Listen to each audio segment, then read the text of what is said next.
Hi friends, welcome to the Philosopher's Gallery at DVK Central Library, Bangalore. In this video, we will take a look at one of our philosophers, Soren Kierkegaard. Soren Kierkegaard is known as the father of existentialism.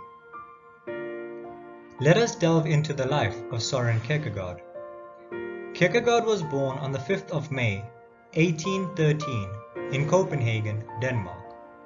He pursued philosophy and theology at the University of Copenhagen. Kierkegaard spent much of his time in Copenhagen and enjoyed recreational activities such as the theater, walking in the streets, and speaking with people.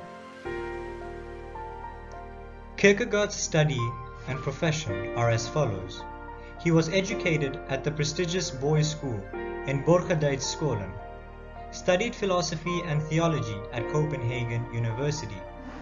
His philosophical and literary works were greatly influenced by Müller.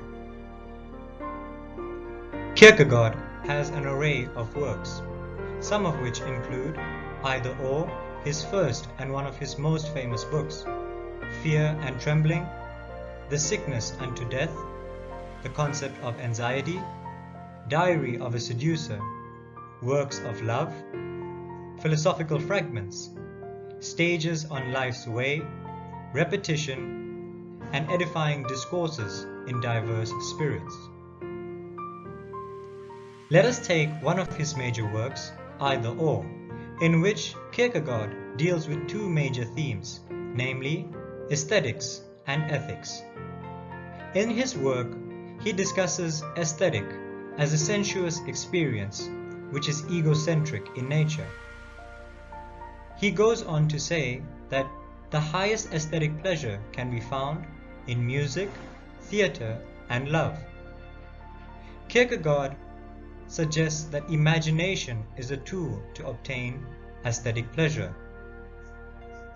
In the book, Kierkegaard also speaks about ethics and socially and morally sound life. He presents that an ethical life is greater and more satisfactory in contrast to an aesthetical life. Kierkegaard's philosophical contributions are numerous. His interests included Christianity, metaphysics, epistemology, aesthetics, ethics, psychology, and philosophy. His greatest contributions is undoubtedly his progress and contribution to the field of existentialism. Kierkegaard died on the 11th of November, 1855. He gave the world a new avenue of thinking and provided a personal and individualistic view on life. He maintained that God gives life meaning. Kierkegaard is undoubtedly the father of existentialism, a philosophical theory which emphasizes the existence of the individual person as a free and responsible agent, determining their own development through acts of the will.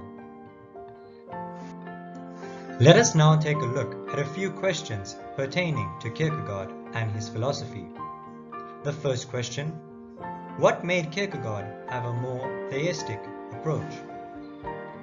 Second question: what did Kierkegaard consider as a tool to achieve aesthetic pleasure? And the third question: what did Kierkegaard attempt to achieve by dedicating his life and toil to the work he had carried out? The answer to the first question is as follows. The reason behind Kierkegaard's theistic approach is that he was born Lutheran and identified the Catholic Church as being more in line with his notions. The answer to our second question is that he considered imagination as a tool to achieve aesthetic pleasure. The answer to our third question lies in the fact that Kierkegaard wanted to help others discern life with meaning and to help others avoid the confusion and doubt he encountered. Kierkegaard is an exceptional philosopher. His work and train of thought was very much connected to the people and curiosity of the time. He provides a synthesis between many various philosophies, ideologies, and notions. He was more tangible in approach than abstract. And most importantly, he was an ordinary man, just like you and I, that unleashed extraordinary potential. Thanks for watching. I hope you learned something new about our philosopher of the day, Soren Kierkegaard. Please feel free to take a look at our other philosophers in our Philosophers Gallery here at DVK. Have a great one.